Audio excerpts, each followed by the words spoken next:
Oke, balik lagi di Trash Talking. Di sini ada Rangga Surbakti, founder and CEO of Nine Star Production. Oke, halo semuanya, nama saya Rangga, founder dan CEO dari. Sebenarnya bukan CEO sih, bukan founder juga sebenarnya. Alah. Karena jangan jumawa gitu, santai aja. Aku gak mau dibilangin founder, Bang. Jadi kenapa? Awal masih takut kawan-kawan marah. Iya, takutnya nanti kayak ada yang bilang iso kali founder. Paling kita sama-sama membangunnya gitu. Perusahaan aja belum besar gitu ya. Tapi ya apa-apa. CEO skala kecil lah. Iya, kalau diangkut direksi deh. Mungkin aja Bang. Oke. Jadi sebenarnya Nine Star Production tuh apa? Kita mulai dari apalah dulu. Oke. Jadi sebenarnya ya Nine Star Production itu sebuah production house. Basicnya tuh awalnya dulu pertama itu bukan production house. Itu sekarang aja gitu. Baru-baru 2 tahun ini gitu kan. Sebelumnya itu komunitas yang ada di salah satu sekolah waktu SMA gitu kan. Terus komunitas itu dibikin karena beberapa orang-orang di dalamnya itu senang bikin film. Oh, jadi awalnya karena senang bikin film. Jadi kau sekolah itu SMA, SMK atau apa? SMK berapa? SMK 9. SMK 9. Jadi basic namanya itu dari situ. Oh, iya, jadi SMK 9 tuh. Anjir, aku baru tahu. Nah, diambil Nine Star gitu. Nine Star, oke. Jadi dan ada juga guru-guru yang memang dulu itu support dengan kitanya. Tapi ya beranjak dengan sebuah masa ya waktu gitu kan. Tapi karena memang jurusan multimedia atau gimana? Enggak, aku jurusan TKJ. Hah? Jadi gini. Agak-agak lari ya. Iya, jadi kerennya tuh memang aku tuh passion banget dengan video sebelum masuk SMK gitu. Oke. Cuman ya bukan sombong atau gimana tapi ngerasa ya kalau belajar lagi multimedia ya akan sama aja gitu. Toh aku sebelumnya belajar video bisa ngambil juga dari internet. Ya kenapa harus mengambil yang sama juga gitu. Nah aku ambilnya TKJ gitu. Karena TKJ itu kan memang akan susah kalau dipelajari sendiri gitu ya. Karena kan jaringan. Kita ngubungin satu ruangan ke ruangan lain. Terus bikin wifi atau apa segala macem. Ya itu susah sih. Jadi kan harus ada medianya. Kayak Makrotik lah, komputer lah. Dan emang harus ada tenaga mentornya yang memang bisa ngajarin itu gitu. Intinya kau nggak concern ke situ lah. Lebih kayak gini. Ya kalau videografi udah bisa pelajarin sendiri dan udah punya basic juga sebelum masuk SMA, ngapain belajar itu lagi gitu? Oh, jadi kau ambil part lain lah dari part lain yang lebih menantang gitu ya. Okay. Karena waktu itu ya udah ada animasi di kafe, multimedia, dan yang aku rasa memang kalau di animasi sendiri aku nggak punya basic gambar. Dulu pernah belajar komik manga gitu kan. Tapi kalau garis aja mereng ya? Iya. Mereng ya? Tapi aku punya imajinasi itu gitu. Nah, karena gak bisa gambar, ya bisanya ngambil gambar gitu. Oke. Ya kan? Jadi mulainya kapan tuh? SMP mulai pertama kali SMP. Suka video. Karena apa tuh? Apakah karena film? Apakah karena ngelihat video musik, video klip atau apa? Mulainya awalnya? Awalnya dari temen sih. Jadi kayak dulu tuh kan, dulu lagi hype-nya Raja Arab gitu kan. Oh. Tahun tahun 2016 awal banget 2015 pertengahan akhir ke 2016-nya. Jadi lagi hype banget tuh Rejak Tofian kan. Kayak dia bikin main game apa segala macam. Terus teman-teman bilang, ada temanku pindahan terus dia ngomongin kenapa nggak bikin YouTube aja gitu. Nah, dari situ awalnya aku sendiri bikin green screen. Terus ya dulu kan bisa dibilang kan kalau di sekolah tuh kan aku dulu sering dibully lah, sering dikucilkan dikarenakan dikarenakan nilaiku jelek banget gitu kan. Kayak TO online itu nilaiku tuh paling terakhir gitu. Misal 210 yang ikut TO, aku di urutan 210 gitu. Kok terakhir ya. Iya. Karena dulu kan kalau TO-nya kan yang ada online, jadi semua orang bisa nengok nilai kita gitu. Dan urutan. Oke. Jadi awal alat apa yang pertama kali kau pakai? Jangan soal dulu Bang. Jadi apa? Aku belum selesai loh. Kenapa Anda yang mengajarin interview Anda? Enggak kan aku sumber. Alatnya tuh dulu dari laptop, pakai webcam aja. Serius. Iya, jadi kayak dulu tuh sering bikin ngomongin viral, berharap bakal naik gitu kan. Tapi ya karena dulu nggak kayak sekarang. Kalau sekarang tuh bisa dibilang tuh kayak yang aku bikin dulu lah. Jadi kalau sekarang tuh kan banyak orang yang ada video, kalau tonton di TikTok ya, ada video nih udah ada gambarnya, terus ngomongin lagi ada seorang anak, gitu kan, gitu kan. Nah, yang spoiler gitu kan. Dulu aku bikin nggak, bukan spoiler, jadi ada cerita gitu kan, kayak kartun atau apa gitu kan. Oh, awalnya dulu gitu. Dulu aku ngomongin itu kayak pakai green screen atau apa, diedit. Jauh sebelum ada TikTok dulu. Nah, di fase itu aku udah ngelewatin gitu. Oke, kau video pertama yang kau create itu ya? Ngomongin dulu kalau tahu apa ya? Yosafat dulu, ada Yosafat dulu. Anak-anak kecil yang ngomong-ngomong gitu ya. Dulu tuh kayak gitu, aku ngebahasin orang-orang yang viral, ngebahasin yang hyping gitu. Oke. Tapi nggak sebesar sekarang sih, karena memang sekarang baru besarnya gitu. Oke, setelah masuk ke dunia itu, apa kira-kira pencapaian lah? Gak ada. YouTube-nya nggak naik. Jadi sampai SMP bikin konten gaming gitu kan sama teman kan. Jadi waktu itu setelah aku udah bikin gaming sendiri, ya aku gabung sama temanku satu kelas. Oh, di situ baru bikin nama Live for Play. Nah, Live for Play itu aku bawa sampai ke SMA kelas 1. Nah, film pertama aku tuh bukan Star, tapi Live for Play X Fantastic Time Production. Nah, itulah pertama kali nama community-nya gitu kan. Nah, Live for Play itu ya semenjak aku udah move ke SMA, udah lebih senang bikin film, ya udah gabung dengan guru yang tertarik dengan aku. Aku disitu bikin Star sama teman-teman gitu kan. Nah, lucunya itu dulu ada sih, namanya tuh kayak Studio 9, kayak kumpulan di sekolahku tuh, kumpulan komunitas. Nah, yang mana kumpulan komunitasnya ini tuh diisi tuh rata-rata sama anak multimedia. Oh, jadi kok ada anak TKJ nah, aku kan TKJ sendiri gitu. Nah, awal tuh di Padang Sumatera. Kayak bilang gini kan, kamu Rangga belum bisa gitu ngikutin mereka anggota-anggota itu gitu. Padahal awal-awal udah pakai green screen ya. Awal-awal ya aku oh gitu ya Pak gitu kan. Itu gurunya, yang mana gurunya pun juga ada akhirnya gitu ya kan. Iya, tapi gurunya itu juga sempat lah membimbing aku tuh sampai tamat lah gitu kan.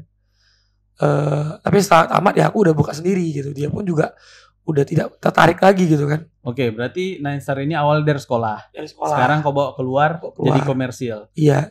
Nah, apakah di sekolah masih ada Nine Star? Gak ada lagi sih. Gak ada ya? Mati, benar-benar mati sih. Berarti yang dari dalam sekolah itu kau bawa keluar. Iya, awalnya gitu. Berarti di cut ya. Iya, tapi di copy. Iya, awalnya gitu. Tapi ya ketika ketika timnya aku bawa keluar, ada orang lain yang masuk, ya ceritanya ada orang masuk ke dalam itu mendanai gitu ya, mendanai production itu. Sempat. Jadi keluar dari gimana tuh? Aku tuh mengeluarkan diri di sekolah tuh kan karena ada yang danain gitu. Tapi yang danain ini juga gak kuat sebenarnya dari segi konsep, dari segi ya mental lah gitu bilang ya. Dan ada orang pihak ketiga yang memang ngeobrak-abrik sistem itu gitu. Berarti keluar terus didanain orang, tapi nggak berjalan sebagaimana mestinya. Iya, sebenarnya ketika udah jalan nih aku dikeluarin dari situ. Bukan aku keluarin, aku mengeluarkan diri karena memang ada pihak ketiga tadi lah yang misalnya memfitnah aku gitu, kayak ambil warnanya apa sih? Tapi ya nggak ngomongin di depan aku gitu, hanya ngomongin di belakang. Tapi ya suasananya itu ya udah nggak enak aja gitu. Ya rumit juga ya. Dan ketika sistemnya itu yang aku bangun awalnya dipatahkan gitu, akhirnya ya pakai sistem mereka. Ya aku bilang ketika aku bukan pakai sistem aku, ya aku keluar. Aku mengundurkan diri gitu. Idealisme anak muda ya. Sebenarnya bukan idealis sih. Sebenarnya dari segi sistem yang mereka bikin itu yang justru kapitalis. Oh, iya. Karena apa tuh? Apa yang dibawa mereka rupanya? Ya aku kan dulu gaungnya adalah komunitas, bikin kelas offline gitu. Mereka pengen langsung bisnis. Semua project video itu mau mereka ambil semua. Nah aku pikir gini, emang ada nih orang mau bikin video 1 juta, 2 juta tapi masih baru mulai gitu. Yang kan masih jual portofolio Nine Star gitu, masih jual penghargaan Nine Star.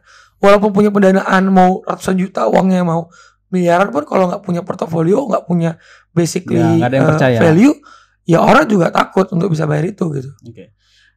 Walaupun pada akhirnya sekarang udah komersil ya. Aku keluar dari situ, belum komersil ya. Tim-timku kan pada keluaran semua yang dulunya tuh komunitas itu.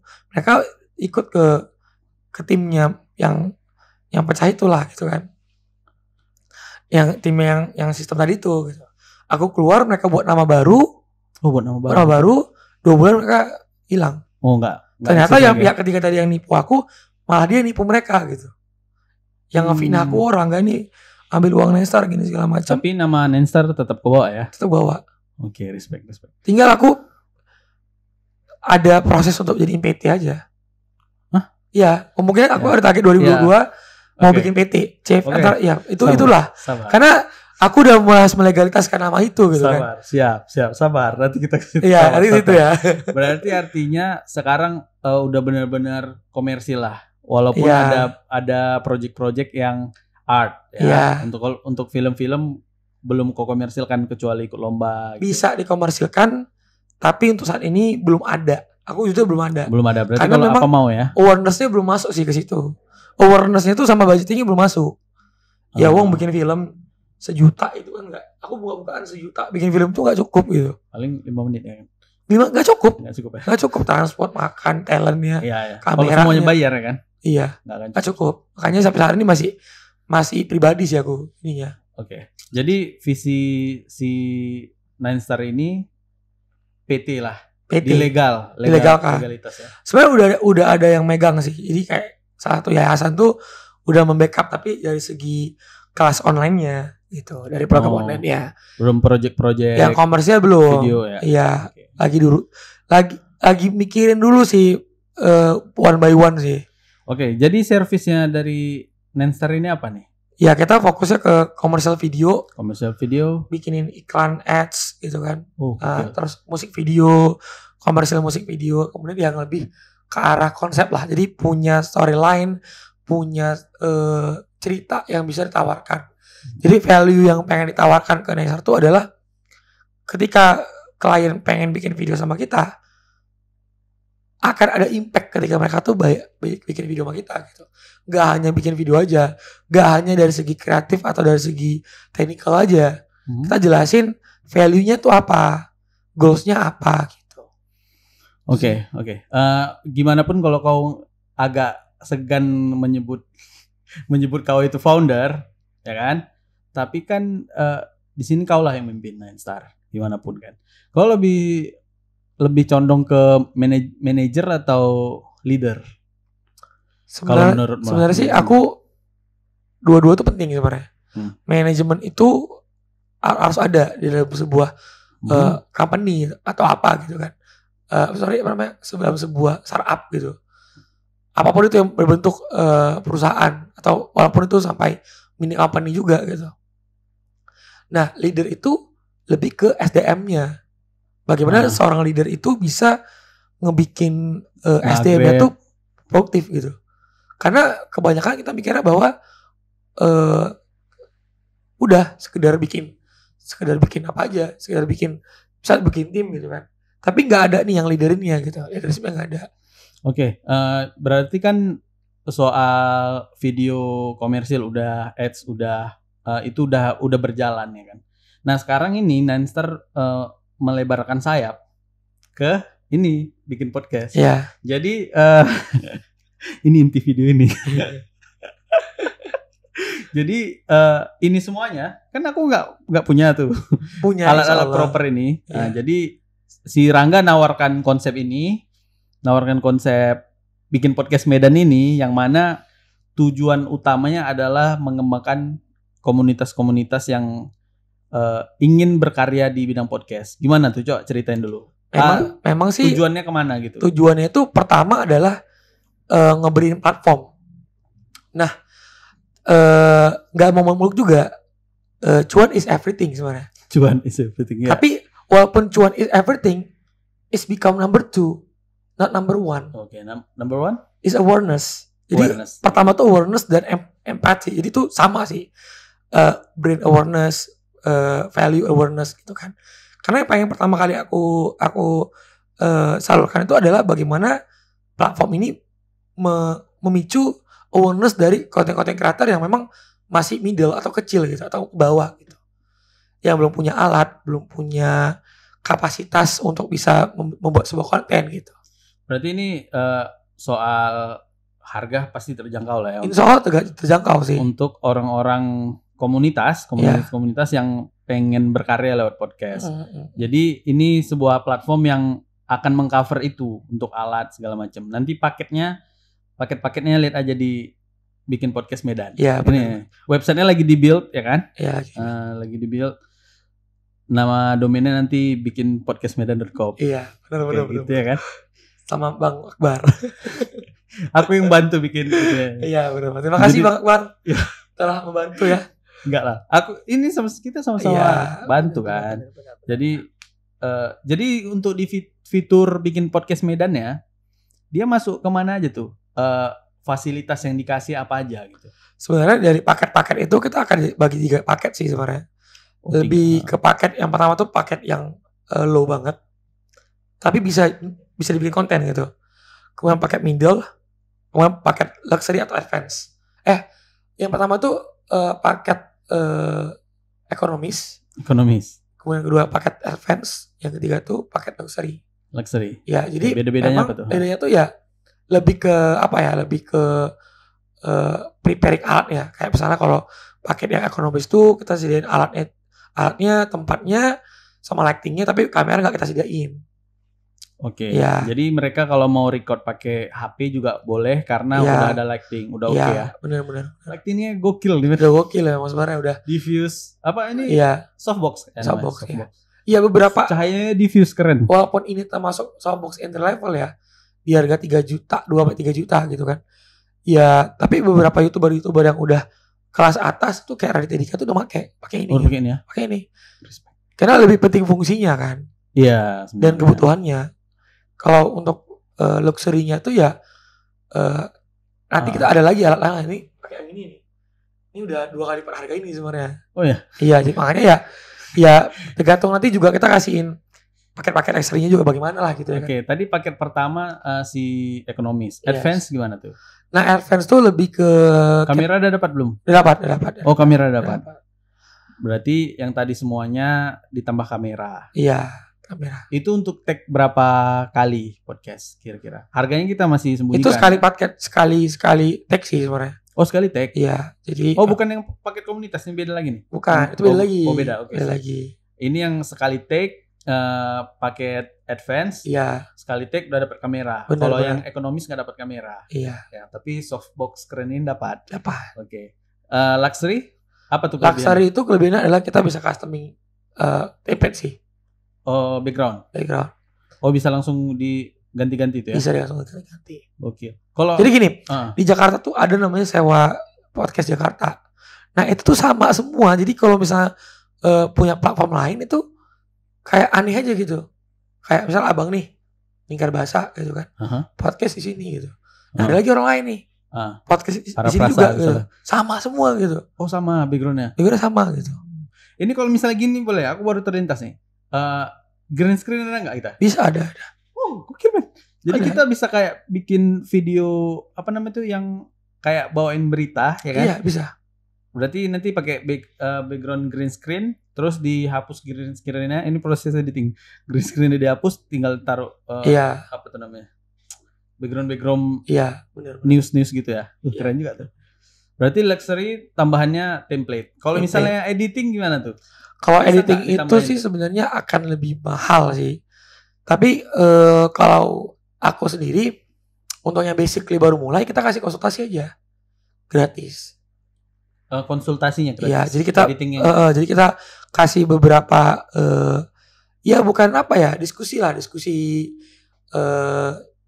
basic tentang bagaimana bikin podcast, atau kan kalau kita kasih kan kita nggak hanya podcast aja, mau bikin konten ngomong-ngomong, konten review, konten apa juga kita kasih platform gitu. Gokil. Jadi nggak yang basically hanya podcast saja, tapi memang podcast ini menjadi apa ya, menjadi pionir dulu gitu, utamanya dulu gitu. Oke, sebenarnya gini, kalau ini kita anggap si Rangga nggak dengar aku ngomong. Nanti kalian setelah beli paket luxury, kalian sogok aja tuh editor si Rangga, tolong editin gitu, kasih berapa gitu, aman. Waduh bahaya. Oke, jadi nama webnya Bikin Podcast Medan. Oh, ada lagi yang paket komunitas. Ada. Ya, itu lebih mudah sih, kayak 6 kali podcast tuh. Ya bayangin aja, aku bisa kalau komunitas ya, hitungannya 30 orang itu cuma 12.000 sekali bikin podcast. 12.000. Berapa kali? 6 kali, tapi itu per komunitas. Per komunitas ya? Oh, jadi TT-an tuh. Ya, bener. Jadi 12.000 per orang bikin konten dan 6 kali gitu. Oke, misalnya iya 6 kali 12 ya. Oke, misalnya nih Lingkar Bahasa mau bikin podcast nih. Ya. Anggotanya kan sekitar 20, di bawah 20 lah. Berarti boleh gantian tuh orangnya? Boleh banget pun. Oh gitu ya? Boleh banget. Oke, man. Hanya 12.000 kalau ngambil paket 6. Jadi ini. Tapi dia paket 12.000 setelah dibagikan. Iya. Jangan jadi salah. Pada uangnya nongkrong beli rokok. Iya. Ya cakap-cakap berak. Cakap-cakap atau apa ya? Mending platformnya di ini ya, dimanfaatin ya. Iya. Karena rokok kan ya begitulah. Nanti malah orang rokok malah marah pula ya kan. Kok malah gitu ya kan. Oke, rasanya nggak trash talking kalau nggak bicarain yang terkini. Nggak. Sekarang ini yang lagi hype Spider-Man. Nanti itu di review film. Oh, berarti bisa ya bikin bisa banget sih. Tinggal nyogok si Ikram aja tuh untuk. Iya, jangan dong. Untuk editing kerjaannya loh. Oke, this is trash talking. Sekarang masuk ke yang tadi. 2021 apa aja yang udah kau capai? 2021 tuh pertama udah mulai belajar untuk gagal. Karena di 2021 tuh gagal, kemudian ditinggalin gitu ya. Banyak ada ninggalin. Iya, banyak sih. Satu karena mungkin memang masih merintis dan nggak semua orang tahan. Tapi alhamdulillah adalah nggak semua orang tahan. Satu orang, dua orang kita ini gitu kan. Satu orang udah ada yang stay juga kan. Kayak aku udah inilah ya, udah jadi India tetap lah di sini gitu kan. Ada juga yang udah ke Jepang gitu ya. Siapa tuh? Nggak usah disebut. Habib. Sebut aja. Habib udah mau. Bukan Habib apa ya? Habib Jafar. Bukan 212. Siapa tuh? Habib Rizik. Bukan. Jadi ya Habib. Itu dulu dia udah ikut sama akunya tuh, bukan ikut dia tapi udah gabung ke Nesar tuh. Join ya. Dari tahun 2018 ya. 2018. Tapi tuh keluar masuk. Oke, biasa. Iya, jadi tapi dia udah tahu lah. Inside, outside udah tahu lah gitu ya. Oke, itu untuk apa namanya? Weakness. Ya. Strength-nya apa yang pencapaian yang kau dapatkan di 2021? Ya, selain dari 2021 tuh yaitu weakness. Itu bukan weakness sih sebenarnya, Bang. Apa tuh? Ya, kegagalan itu aku rasa adalah sebuah peluang dan pelajaran yang memang itu punya impact besar sih ke akunya. Karena di 2020-2021 kan itu masih pandemi ya. Itu kan di fase dimana tuh aku ngabisin uang itu untuk buat kantor apa segala macem, tapi nggak mikirin impactnya tuh apa gitu. Ya sekali proyek besar, sekali lempar uang, tapi ya nggak mikirin ke depannya gimana, nggak tahu database kliennya siapa, apanya gimana. Jadi ya hanya berdasarkan kalau punya kantor bisa nih, tapi nggak mikirin ke depannya gimana gitu. Oke, berarti 2021 banyak proyek lah ya. Aku sebenarnya 2020 yang justru banyak. Di 2021 tuh ya nggak terlalu banyak sih ada. Ya kalau ikutin di akhir bulan ini banyak banget. Ya kan, kalau dihitung dari akhir bulan ini. Karena kan belum 2022 nih. Oh, berarti mulainya di 2021 awal 2020 akhir dan 2021 ke akhir sama 2021 ke pertengahan gitu. Oh. Disitulah titik yang downnya emang bener-bener ngerasa ini tuh ya gak ada siapa-siapa gitu. Ya cuma orang tua yang support ya. Yang support gitu.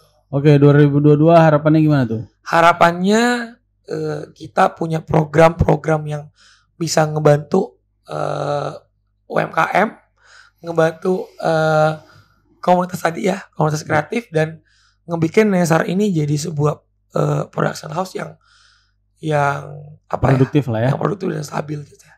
Oke. Rencana jadi PT-nya di 2022 atau gimana? 2022 insyaallah. Akhir tapi ya itu. Akhirnya 2022 akhir. Pokoknya kumpulin dulu.